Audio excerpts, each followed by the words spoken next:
Hello everyone, my name is Alexandru and I am a consultant at Cyberis Limited. The first time I've heard about cybersecurity was back in college when I was studying your generic IT qualification. And then one of the teachers mentioned getting into cybersecurity. And once he mentioned it, then I've started to do some digging and I've realized that it's a thing and it can be done for good. Essentially, once I've learned of cybersecurity, I've chosen to study a degree related to it at university because, frankly, I didn't know any better. I didn't know where to go and what to do.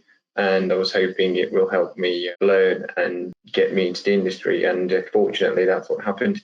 And it's been a challenging 3 years at university studying cybersecurity, but it was good overall.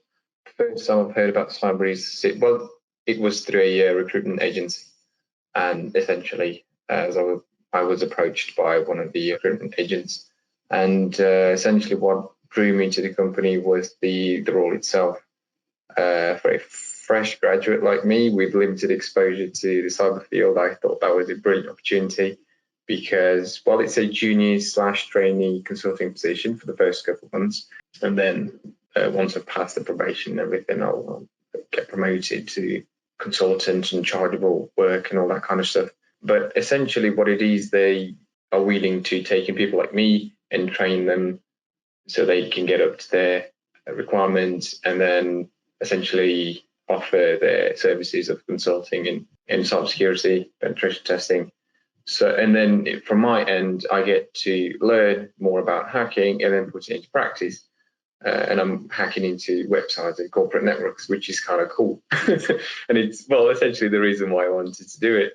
The areas I'm most interested in penetration testing are web application testing and infrastructure testing. The infrastructure side of it is particularly due to the exposure at university, as that's where I've started to look into operating system exploits, routing, switching, and how to get around that, and I thought it was really interesting to work with it. And web application testing comes from the job requirements, and a lot of the work that comes in under the shape of web applications.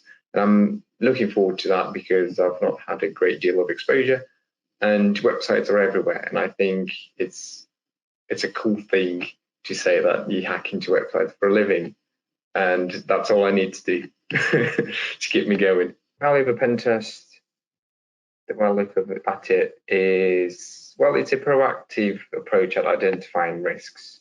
So you know where your weakest link is and do something about it, hopefully. And if you're doing anything online, from being a regular user to owning a massive corporation, in my opinion, you must be cyber aware because you'll always have someone behind the screen wanting to steal your data, your identity, your online footprint, essentially. I don't know about you, but I wouldn't want that to happen to me. So, yeah, I do believe it's got a critical importance and in terms of being aware of it and working with it to stay safe online, as cliche as it may sound. A couple of successful tips on how to land a job in cybersecurity. I would say, first of all, you have to decide that you like it and you want to do it and then commit and then go for it. But from my experience as being a recent graduate, I suppose a degree can help to get your foot in the door, although that's not mandatory and it's not the only way either. As some of my colleagues, they've not been through the university path side of things and they know more things than I do, although they've been exposed to cybersecurity longer than I have, but that's besides the point. But it shows that you can do it without university, although it's a good option if you don't really know where to go. On the other hand, you can look for certifications like OSCP, CREST, CCNA with a bit of networking, Computer Security Plus, CISSP a bit on the higher end, and so on, just so you sort of prove your worth and show to people that you know what you're doing. And also, I suppose the most important bit is showing that you are interested and you have a means to demonstrate that you want a role in cyber. And for example, in your spare time, you can be practicing hacking, like on platforms such as Hack the Box and Try Hack Me, or depending on your level. And this is particularly good if you come from an educational background, because you'll need that something else. Get a couple of certifications under your name and just start messing around on various platforms where you can practice hacking. And I believe that will help you tremendously compared to someone who doesn't do that